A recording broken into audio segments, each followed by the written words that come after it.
Howdy, guys. So, I want to talk to you about how, in my beliefs, devil might kind of be a good guy. And maybe we should just stop with the dogmatic beliefs that we have about everything and just saying, oh, no. Demons are bad. Oh, devils are bad. Oh, my God, they're making me make bad decisions. Oh. No. Breathe. Just take it in. Just take in that nice breath. Just come on. Be present in the moment. Just breathe for a second, all right? Let's get into this. Because all those demons, all those devils, all the bad things in your life, the 7 deadly sins, whatever it may be, gives you perspective. And that perspective is God's perspective. How would you ever know what the right thing to do is if you didn't see what the bad thing was? If you weren't tempted to go down the dark path, would you be aware of what the right path is? Probably not. And so, in life, you can't beat yourself up. Because we all slip, we all fall, we all make mistakes. You know, once upon a time, I used to drink a ton. You know, I've had a DUI. You know, I've had drug addictions, I've had sex addictions, I've watched porn, I've done all these things. You know, I'm no different than you guys. I'm not better than anyone else. I'm probably significantly worse, to be completely fucking honest. You know, so I'm not going to sit up on this channel because the goal is to have a lot of, you know, millions and millions of people watch this, right?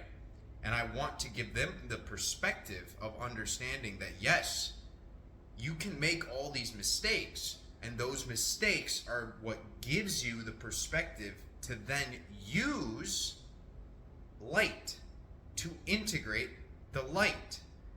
And so, in my view, the pain of temptation is what allows for the understanding of the light. You need to be tempted in order to choose the other path.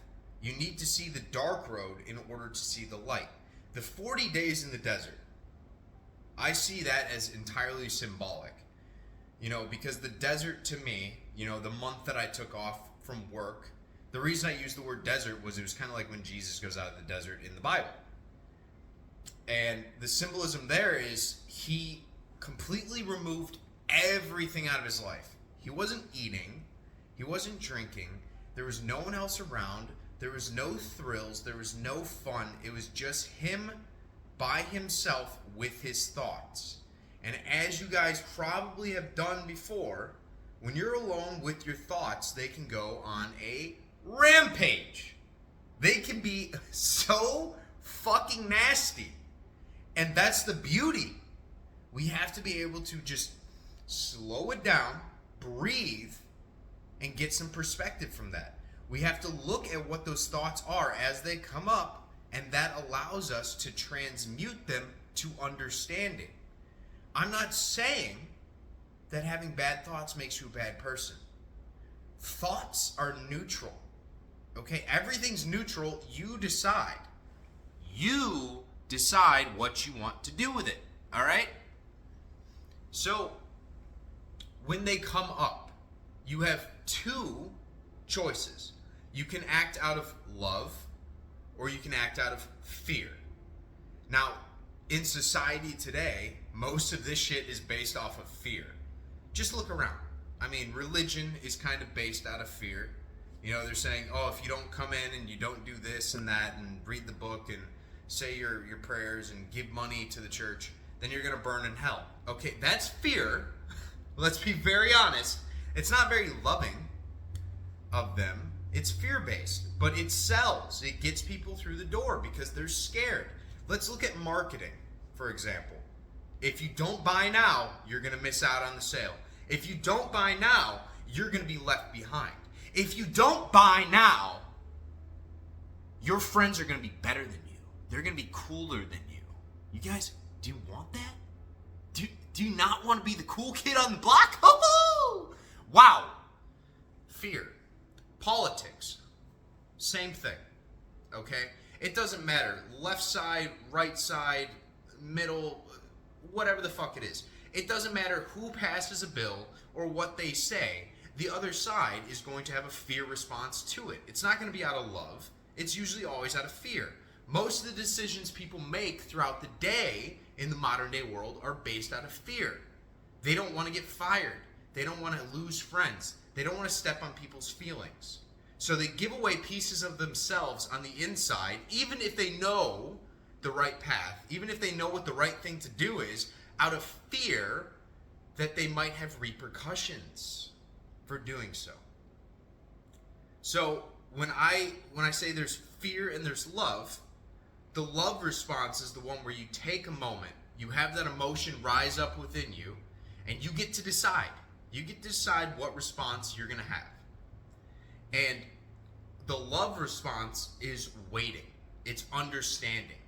It's asking the question, why do I have this feeling rising up inside me? Just yesterday, for example, I was driving to the gym, and there was a guy that must have been going, I'm not kidding, guys, it was like a 30, and he was going like 65. Just zigzagging cars. And my immediate response that came up inside me was thinking, God, what a piece of shit. What a fucking asshole this guy is. And then I stopped to think about it for a second, and I was like, you know what? Maybe something really terrible just happened and he has to get somewhere really fast. Maybe his dog is sick and he's running to the vet. He doesn't know what to do. He's freaking the fuck out. I would do the same thing. So I had to stop myself for a second, stop myself from the fear response, where ultimately with the fear response, it's kind of like a I'm better than you response, like, oh, well, I don't do that, so he must be worse than I am. It's kind of out of the ego part of the brain. It's kind of out of narcissism. But love is more so out of compassion.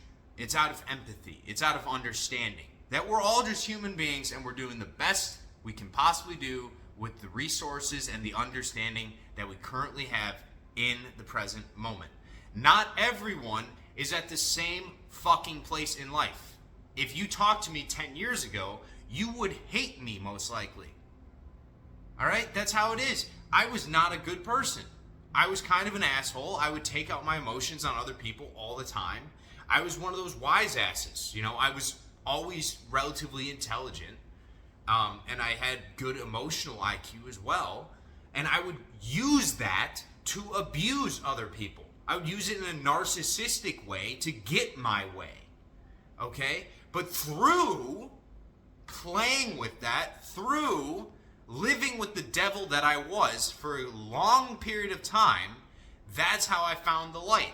Because as I started to live more and more in that energy, that devil energy, it allowed me to look at it. And I finally realized, I was like, you know what? I have all this power to manipulate people, but why can't I do it for good? Why can't I just teach people to actually step into the light? Why do I have to use it to be better than other people and push others down in order for me to go up, instead of just putting my hand out and say, hey, take it. Let's go. We're going upstairs. So I just want you guys to be very conscious, because things are about to get really spicy. All right? And we have two choices. You can act out of love, or you can act out of fear. Whatever's going to happen is going to happen in your life, okay? And everything happens for a reason. So just focus on trying to do the best you can do in every present moment. And anytime you feel some anxiety, you feel some fear, you feel some doubt, you feel anger, sit with that emotion and ask yourself, why am I feeling this? Is there a better way to experience this emotion? Is there an empathetic way? Is there a compassionate way? Because once upon a time, those other humans, that they might be doing something that is wrong. Okay, I'm not saying that they're not doing something wrong, but in their present moment, they're on a part of their path that you yourself was once on. So we should always try and understand where people are at, and then just integrate that understanding into our own lives so we can be better, and then bring other people along with us. So playing with that devil energy it doesn't make you a bad person. Okay? What makes you a bad person is consistently choosing fear over love. You have the choice. You've always had the choice. And just because you have fear responses throughout the day doesn't mean you're bad, okay? I still have some. You know, I'm sure everybody does. Even the people that we think are the best in the world still act in ways that we're like, whoa, whoa there, buddy. That's a little bit of a fear response, right? But just try and be better today than you were yesterday. And then build on the understandings that you're able to integrate through the transmutation of those lower energies, which transmutation is taking a lower vibratory state and bring it to something higher. Through understanding, through love, through compassion, through joy, through happiness, through bliss. Right? And bring other people along with you. Right now is the most important time in human history, period. End of discussion. It's the most important time. It's going to be the fight between good and evil. Light and dark. That doesn't mean that we need to point at dark and jeer and sneer and tell them that they're bad. No. Because if you're part of the light, you know what you're supposed to be doing. You're supposed to be compassionate and loving towards them. You're supposed to be understanding that once upon a time, you were probably over there too. We all fucking were. We all grew up in the same matrix. As of right now, everyone that's alive grew up in the same world. This money-grubbing, obsessed world. It's filled with lust, it's filled with greed, it's filled with envy. It's filled with fear. Everything is built and designed to keep you in a negative polarity. And so if you've done the self-work to go to the positive polarity, to go to the good side, now you are a lighthouse of good. You can bring other people along with you. Because no matter how hard darkness tries, it cannot extinguish the light. Light is. Darkness is only the absence of light. And if we have enough people that become lighthouses for humanity, the entire world will be illuminated in light. All right, guys? Love you. I don't know. Kiss your mom. Kiss a baby. Do something productive today. All right? See ya.